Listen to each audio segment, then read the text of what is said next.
Filmmaker, photographer, millennial that wants to start a side hustle. Welcome to Project Freelance, the podcast where I, your host, Kay Anagonio, teaches you how to dominate the freelancing industry. Roll speed, action. All right, what's up, guys? Welcome to the podcast. I am so glad that you are listening to my voice right now. I want to know where you are listening to my voice from. Could it be America, Canada, Australia, South America, the UK? Where are you? Tell me in the comments. Tweet me. You can find me at Kay Anagonio or Kay Anagonio Photography on Instagram and Facebook. And my website is kayanagoniophotography.com. Please make sure to go over there and sign up for my mailing list so I can send you goodies lots of times a month. No, not lots of times, just a couple times a month, just to show you the cool shit that I've been doing and get your opinions on a couple things. And I want to start featuring some of you creators on my website and my blogs. I think that would be a very fun, interactive thing that we could do together. So let's talk about where to get freelancing jobs from. So first of all, don't get a job off of Craigslist, because 9 times out of 10, it's going to be porn if it's for a photo or video job. And acting. Don't get acting gigs off of Craigslist. This is me telling you, not from personal experience, but from, very close friends' experiences. Don't do it. It's not safe. Craigslist is just a very seedy, gross kind of, Craigslist. Like some dude named Craig just made a list. Craigslist? No, thank you, sir. I will go to another website. All right, so if you are just starting out as a freelancer, a good place for you to get work, like digital work that may not be straight photo or video work. It might be editing, it might be graphic design, it might be a number of things. Check out Fiverr.com. Fiverr is a website where you can pay $5 to have someone do a task for you. The price tiers start at $5, and then you can charge thousands of dollars depending on how long you've been on the site and how many positive reviews you get. So this is a really good website if you're just trying to get your feet wet in the freelancing world. It takes your time and you don't get a lot of money at first, but like I said, the more positive reviews you get, the more you can increase your rate and the more projects you're going to get from clients on Fiverr. And hey, maybe I might hire you to do some graphic designing for me. We'll see. So why go to the internet for jobs? Well, first of all, it sure as hell beats knocking on front doors every day, right? Nobody wants to go around with I'm a photographer flyer. No. Just go online. It's right there in front of your face. I'm basically telling you to stay in your house and never go outside. But yeah, just use the internet. I mean, there's a website called Indeed.com. I'll put links to all these in the show notes below.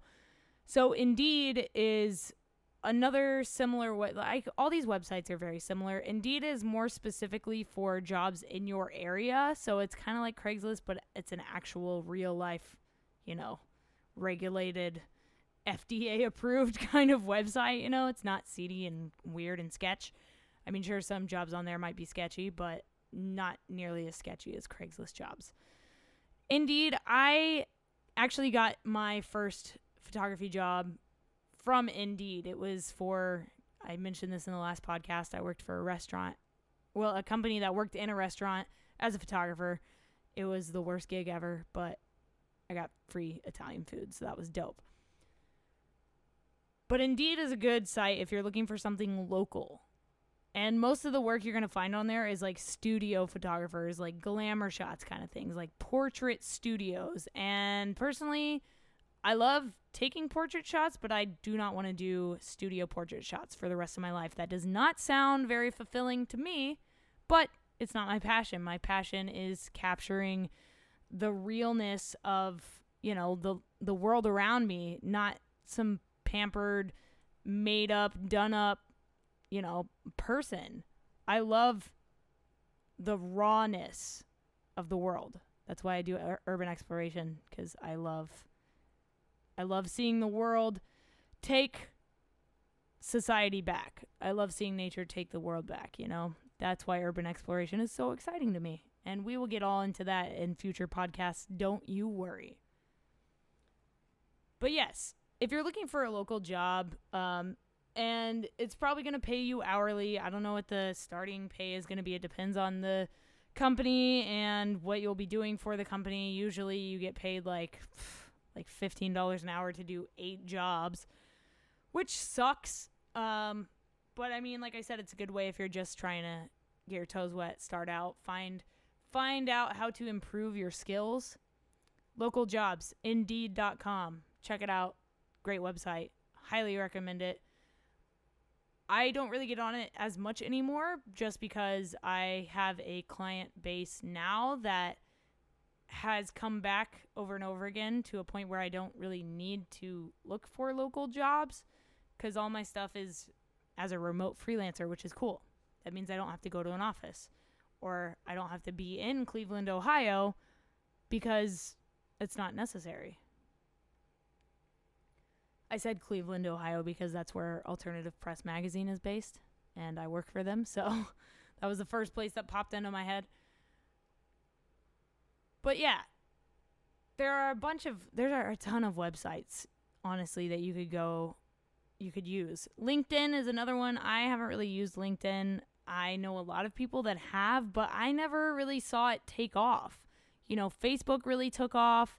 Not that, you know, LinkedIn is a social media platform, but that's kind of what they made it seem like when they first made it. They were like, oh, invite your friends to LinkedIn, blah, blah, blah. I remember getting my first invite to LinkedIn by my friend Casey's sister. I remember getting it, and I was like, what the fuck is this? This doesn't look like fun. I have to make another profile. I had MySpace. Now I have Facebook, and you want me to make another one? Ugh. But I do have a LinkedIn, which is, you know, great. But I never asked for it, okay? I never asked for it. But yeah, LinkedIn is a good website if you really know how to, like, navigate it. Like I said, I don't use it, so I couldn't really tell you how to navigate it. I do have a profile on there, but I don't use it, like, at all, ever. Yeah. Unless somebody mentions it and they're like, oh, LinkedIn, like, that's how I got this job. I'm like, fuck, now I have to go check out LinkedIn again. Damn it. And update my LinkedIn for the first time in 3 years. That's how that works, guys. So, oh man. What do you want to do? You have to establish what you want to do. If you want to do 30 things, awesome. You're not going to be able to do 30 things. I appreciate your courage and your bravery and your willingness to fail epically, because that's what will happen if you try to do everything at once. Trust me, I've been there. This is me giving you real life advice straight from the horse's mouth. I am the horse. You're hearing my mouth. So I just, I want you guys to really narrow down what it is you're trying to do. I have a brain of someone with ADHD, ADD, one of those one of those, yeah. But what I mean to say is I'm constantly working on something else. I'm constantly trying to get in a new part of the industry.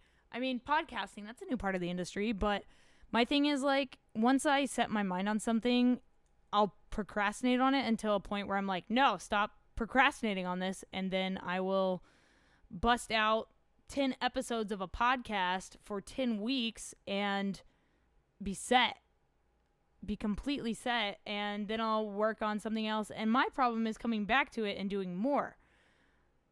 But I'm really working on that. I've set a schedule for it. It's that kind of thing. Like, I really, really want to do more, and I know I don't have time to do all of these things, but I'm going to make time because these things are very important to me. So I'm going to take time. I'm going to figure it out. Another great website I think this was like the first website that I used for freelancing, and it's like one of the only websites it's the only website I still use for freelance work. And that website used to be called, what was it? Dang, I can't even remember. It was like Encore or something, but it got turned into Upwork. Does anybody remember what it was called? Anyway, I was on that website when it first started, and I saw it through the duration of its transformation into Upwork. Great website. Oh my gosh, I've gotten so many gigs from Upwork. I did a job for Maria Sharapova on Upwork. I worked with a sports psychologist named Brian Kane. I mean, I've gotten so many gigs. I worked for a guy down in San Diego on one job like 2 years ago, and he's hired me like 5 or 6 more times since then, just because he liked what I did from meeting me on Upwork and me doing that first job with him. We actually just did a job together like a week ago for a company that we've already filmed something before. And Upwork is honestly amazing because not only is it a great website for you to find freelancing gigs, it's also very regulated. Everything is down to a science on that site. They will not let people screw you over unless you take it outside of the platform, which, many have done, including myself.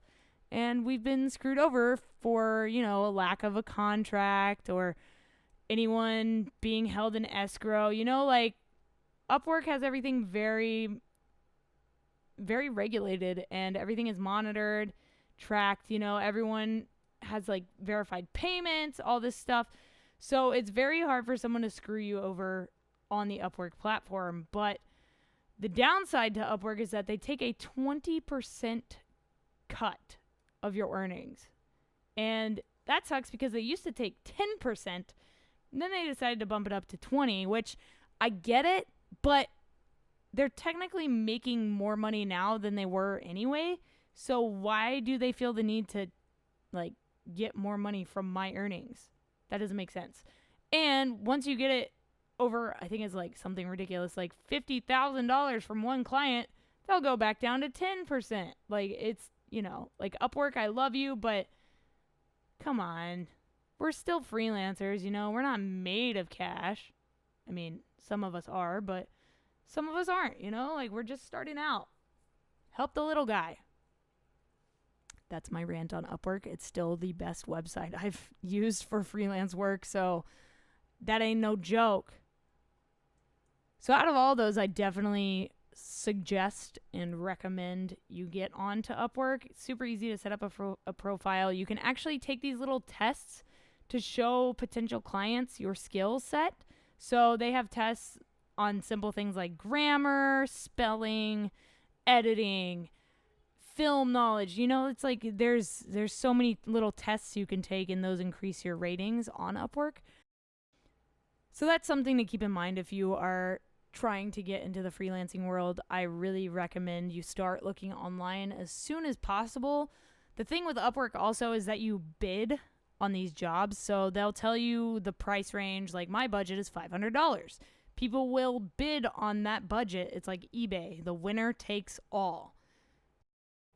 So some people will bid $20 on a $500 budget because they really need the job and they don't value their own work. That's what I see that as. Or your skill set is worth $20, which that's fine, but don't bid on a $500 gig if you think your work is only worth $20.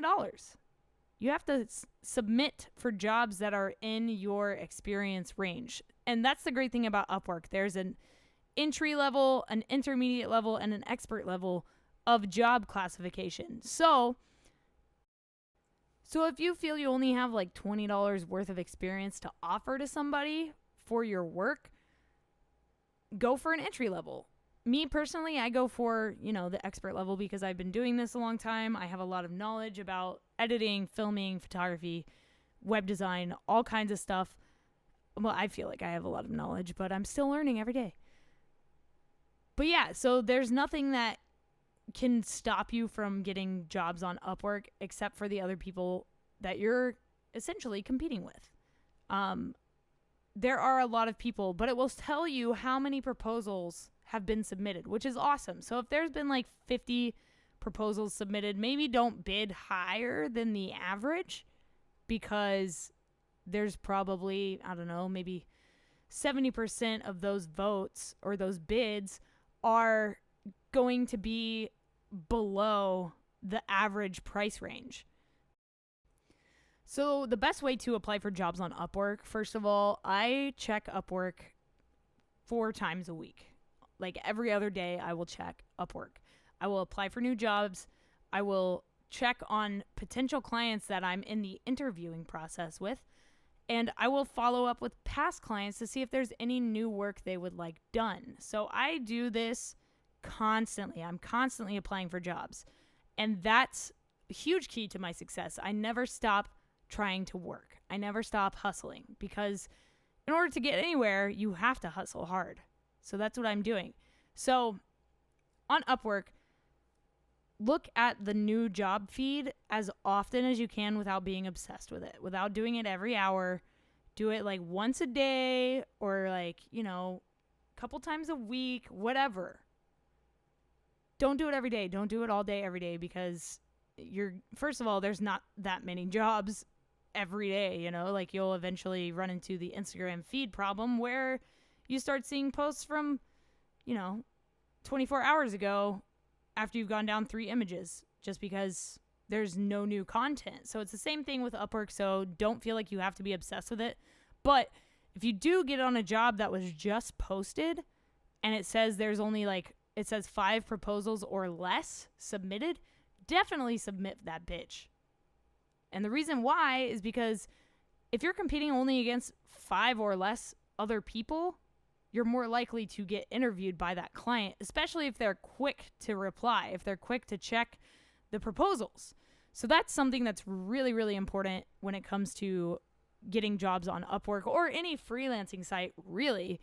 Just be ready. Be ready and willing to work at the drop of the hat, like at a moment's notice. You have to be prepared, because if you get into that interview process and they're like, hey, when are you available? And you say, like a month from now, you're obviously not going to get a job. You have to be available. Don't apply for jobs when you know you're going to be out of town or on an assignment or at your day job, whatever it is. Be prepared to work your ass off. If you guys have any other online freelance websites that you've used before, please let me know, because I'm always looking for new opportunities to apply for more jobs. Thank you guys for hanging out, checking out this podcast. Be sure to rate it if you dug it, share it with a friend, and leave a comment if you need advice, you have a question, or if you want me to talk about something specific. Let me know. I will talk to you guys next week about studying to be a filmmaker or photographer, if you should take classes, if you should go to school for it. That will be next week's topic. My name is Kay, just the letter K, and this has been Project Freelance.